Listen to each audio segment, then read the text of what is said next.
La Cornouaille est un riche et vieux pays aux ressources abondantes et variées. Ses habitants, nombreux et courageux, sont souvent des paysans dont la production est consommée dans toute la France et même dans des régions lointaines. Le Finistère est en tête des départements pour la production des plants de pommes de terre. Son climat et la fertilité de son sol permettent la culture des primeurs et la mise en conserve d'une grande quantité de légumes. Cependant, beaucoup de Cornouaillais sont marins, car la mer est partout présente.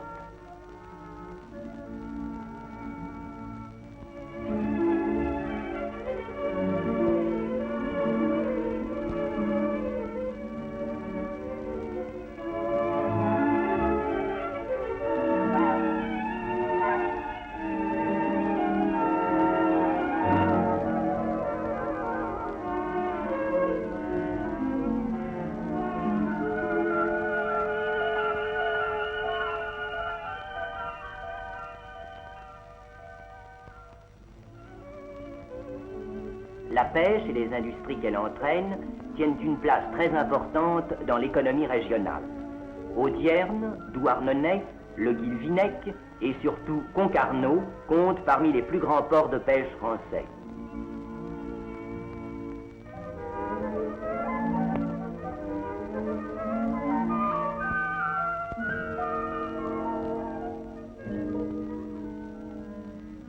Dans leurs nombreuses conserveries de poissons, thons, sardines et maquereaux sont rangés dans les boîtes par une main-d'œuvre féminine.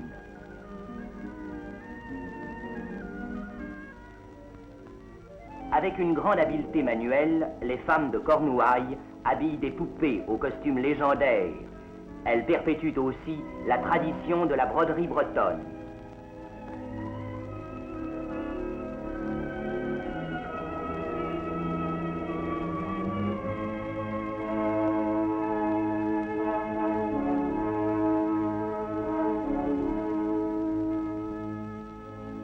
À Quimper, les potiers créent les formes qui seront décorées à la main. La faïence et la céramique connaissent toujours une réputation méritée.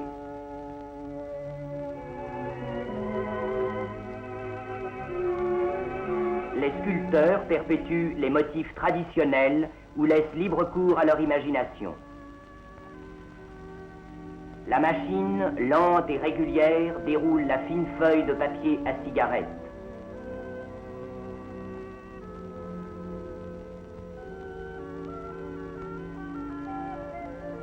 Les crêpes de blé noir, spécialité locale, sont expédiées partout lorsqu'elles ne sont pas dégustées sur place par la foule des grands pardons religieux ou des fêtes folkloriques.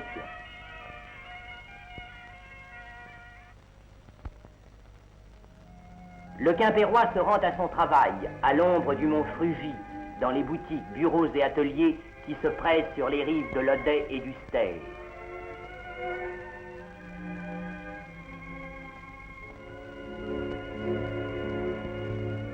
C'est d'ailleurs la rencontre de ces deux cours d'eau qui a donné son nom à la ville, confluent se disant Quimper en breton.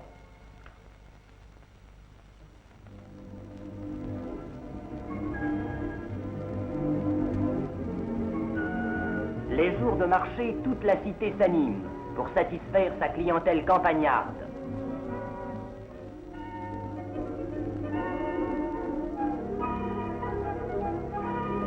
La Hennec, sur son fauteuil de bronze, contemple les tentes colorées des marchands forains.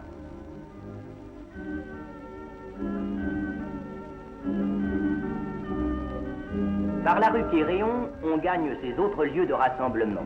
Les halles, le marché aux poissons, les marchés au beurre, aux légumes, à la viande. Quant aux bêtes sur pied, elles sont vendues ailleurs, sur la place de la Tour d'Auvergne. Un peuple affairé, venu de tous les points du département, circule en tous sens, provoquant de nombreux embouteillages.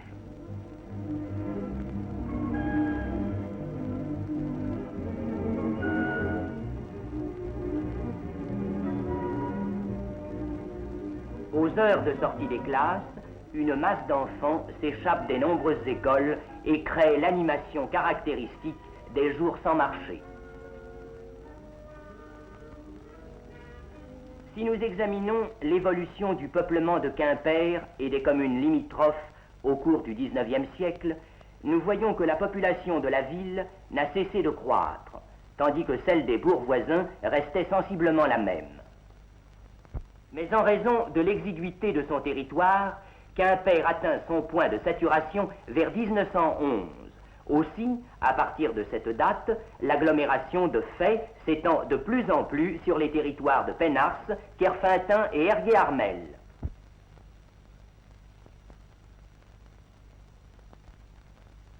Le développement de cette agglomération posant de multiples problèmes, un groupement d'urbanisme a été constitué. Sur un terrain mouvementé, Quimper s'est établi dans une vallée profonde et peu large, bordée par 2 lignes de collines parallèles.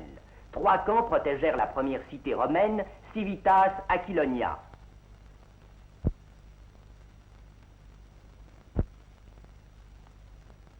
Après l'invasion des barbares, Gralon, roi de Cornouailles, donna à Corentin, premier évêque, la pointe de terre du confluent.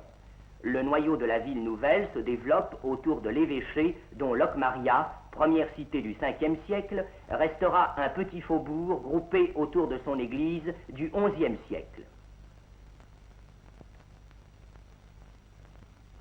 Plus tard, ce noyau est entouré de murailles, ce qui provoque le développement de la terre aux ducs, sur la rive droite du Ster.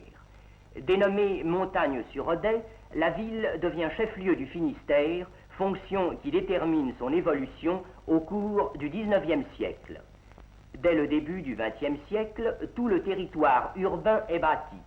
L'agglomération quimpéroise se constitue alors au hasard des ventes de terrain.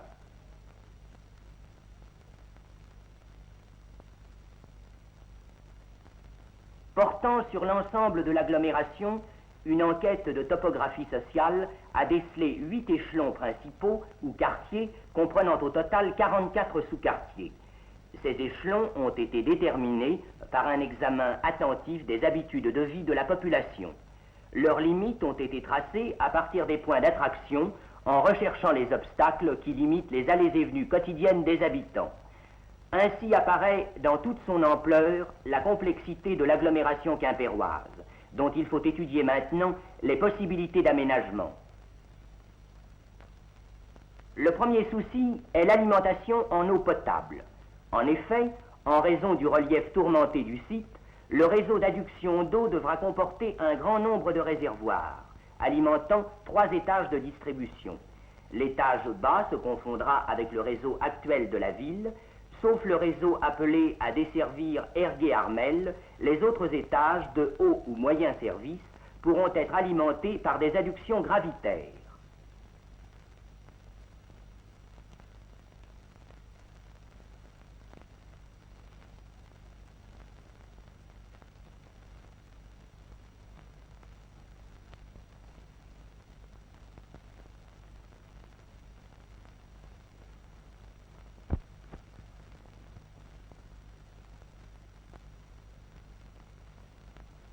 L'assainissement est également une nécessité absolue. Or, il n'existe, autant dire, rien en ce domaine. Le projet prévoit 3 zones basses, le quartier des quais et ceux de l'hippodrome et de la gare. Un collecteur principal desservira par gravité la rive droite de l'Odet. 3 postes de relèvement partiel sont prévus pour les zones basses. Ils se raccorderont à un collecteur desservant par gravité la rive gauche. Les collecteurs seront réunis par un siphon passant sous le fleuve. Quant à l'effluent, il sera traité et rejeté à 3 km là où la marée peut agir, derrière la pointe du Corniguel.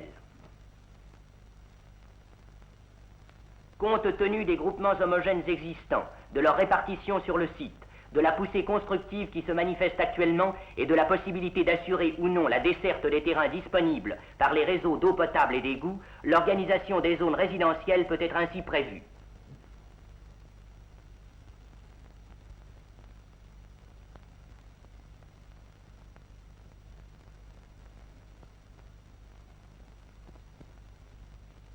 Pour satisfaire au mieux à la fonction habitée, les surfaces à réserver pour les prolongements du logis, services publics ou collectifs, sont portées globalement au plan directeur. Les affectations de terrain à ces besoins sont ensuite effectuées lors des études de détail de quartiers comme le montre celle du Ménez kervisien.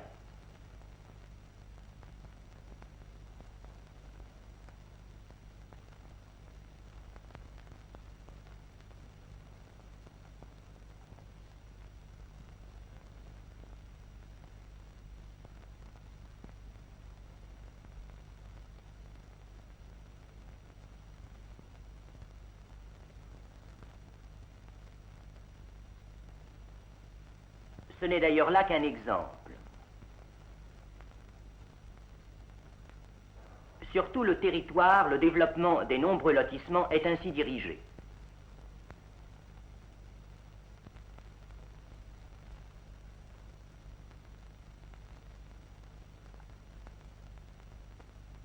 Chef-lieu du département, Quimper abrite toutes les grandes administrations publiques. Centre d'une région économique et capitale de la Cornouaille, elle est en outre le siège de plusieurs marchés agricoles importants et d'un grand nombre d'activités industrielles et commerciales.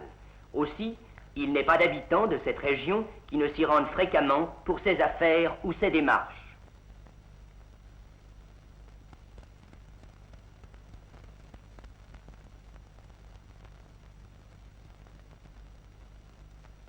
L'enquête de topographie sociale a également permis de localiser tous les établissements publics et les commerces, présentant soit un intérêt local, tache rouge, soit un intérêt général, tache brune. Dans ce dernier noyau se trouve porté tout ce qui donne à la ville son importance régionale: préfecture, services des différents ministères, tribunaux et prisons, écoles secondaires et techniques, hôpital, cliniques et hospices, installations militaires et gendarmeries, sièges des grands établissements de crédit, succursales d'industries diverses, grands garages, enfin, lieux de culture et de récréation, musées, bibliothèques, théâtres et cinémas.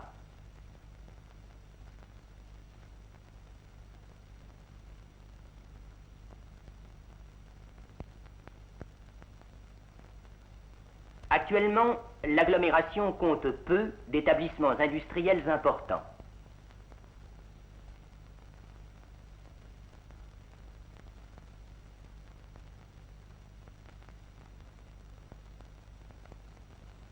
Au moment où la décongestion de certains centres est envisagée, il a semblé opportun d'y favoriser l'implantation de nouvelles usines.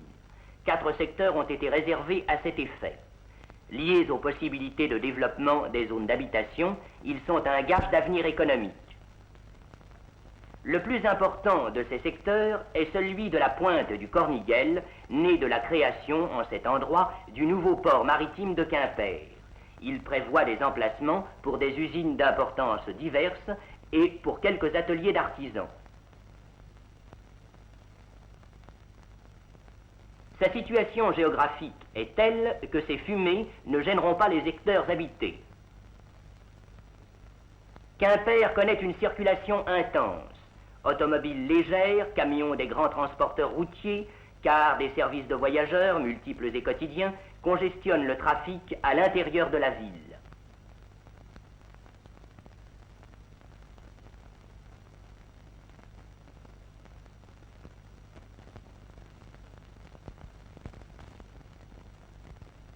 Cette situation provient surtout de la position de Quimper, qui est un nœud routier important au croisement des voies allant vers tous les points de la Cornouaille.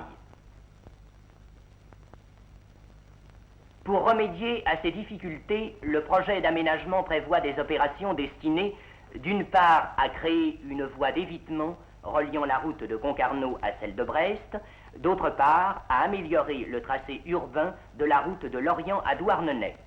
Cette deuxième opération est primordiale. Le trafic actuel passe notamment dans la rue Quéréon, qui a 3 mètres de large.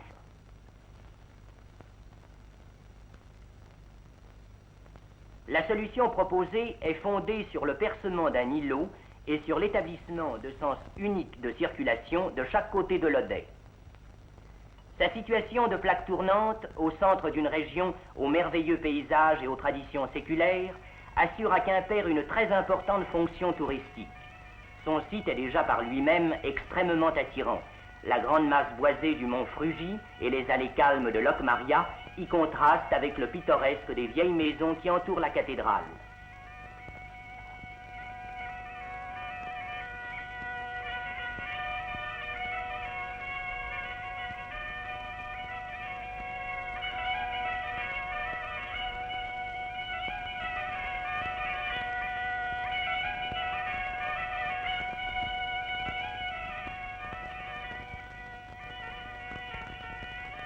Le projet prévoit des servitudes destinées à conserver intact le caractère des sites urbains et agrestes, et à maintenir ou développer les espaces libres destinés aux jeux et à la promenade.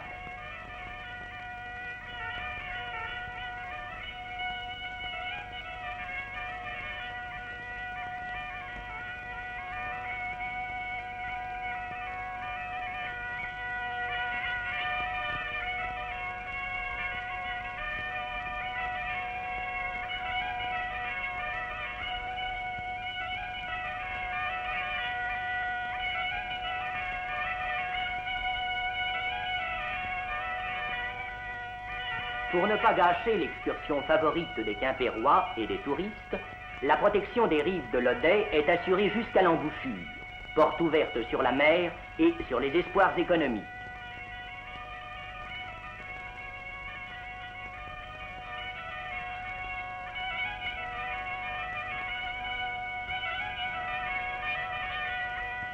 En exprimant toutes les possibilités du site, le plan directeur constitue un véritable aide-mémoire pour la responsable de la ville et des communes environnantes.